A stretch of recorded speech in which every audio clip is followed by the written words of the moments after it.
I'm going to talk today about zombie foreclosures. What are zombie foreclosures? They're properties that are in pre foreclosure or even in foreclosure that are vacant, right? So there's nobody living in them. That's hence zombie foreclosures. So they've crept up a little bit here, enough to be maybe it's a sign of an upcoming pending real estate correction slash crash. I don't see full-fledged crash, as I've said before, but hey, things can happen. You never know what kind of wild card we might be dealt. The war could escalate, could become a world war. That's enough to throw everything into chaos, and you see all kinds of assets really getting hammered pretty quickly with that. Anyway, let's get into the zombie foreclosures. They were up 298,533, and I'm going to do a quick screen share here for you. So you guys can take a look and follow along here.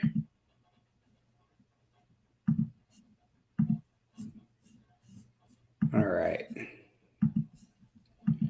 Here we go. So zombie foreclosures are inching up across the nation here. And again, not a huge increase, but enough of an increase. So you have 298,533 foreclosures that are in the process of foreclosure. These are pre-foreclosures right now. In the first quarter of 2023, which is up 5% from the fourth quarter of 2022. And this is our fourth straight quarter of increasing foreclosures. So it's something to really keep an eye on because it's a sign of the economy overall in general. And yes, a lot of people were given a lot of helicopter money during the COVID outbreak there. So there's a lot of money that kind of dragged out. And now I think a lot of people are into their credit cards and retired all their savings. And I think that's what we're seeing here. And that's hence why we have the increase in the zombie foreclosures and these things going up. So definitely something to keep my eye on. Of the 298,533, 8,141 properties are zombie foreclosure slash pre-foreclosure. Properties abandoned by their owners. It's up 10.6% from a year ago. Again, another trend. Keep your eye on it. Who knows how much further this will continue, but it's something we're going to keep our eye on every quarter here. And I'll give you updates on this. The vacancy rates among homes in general, it's remained steady. It went from 1.26 to 1.27, or 1 out of every 79 homes is vacant.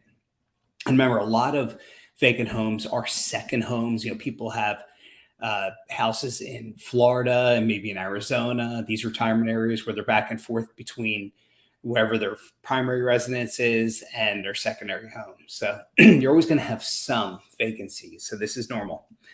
The highest zombie foreclosure rate is interesting. It's in Wichita, Kansas at 8.5%. Which I think is kind of an odd area for it to be. Wichita, Kansas is a pretty linear market, pretty solid one, but again, it's a lower income market. So I guess kind of makes a little bit of sense from that standpoint. You also have Peoria, Illinois, Cedar Rapids, Iowa, Flint, Michigan, and Palm Bay, Melbourne. So these are your highest rates of the zombie foreclosures or these vacant properties. We're going to keep an eye on all the metros, but this article from Adam does a pretty good job breaking it down, and it's just something we're really going to have to keep our eye on. I'm going to stop the share here and talk to you a little bit more about that. So what could this mean? Well, obviously, we've had unemployment edge up in certain sectors. We talked about the tech sector. Again, where these properties are, it isn't tech sector people, really. But it is service area people. And a lot of people are not working or not working enough. And I think a lot of people maybe when COVID first hit and the pandemic hit and the mortgage companies were working with people and people didn't make payments. I think they started for a while. They had a foreclosure moratorium on. So because of that, people got a little complacent and now people are just letting these properties go. They figured they can never catch back up. They didn't get a good enough job, not making enough income. So they moved on and are either potentially becoming renters now or who knows, right? Some are homeless. Homeless is increasing. It's something else we got to keep our eye on. But the zombie foreclosures could be the first tale of what's coming up in the market here. So that's something that we really got to keep our eyes on as investors and know the areas where people are getting, this is happening to, where people are getting hit.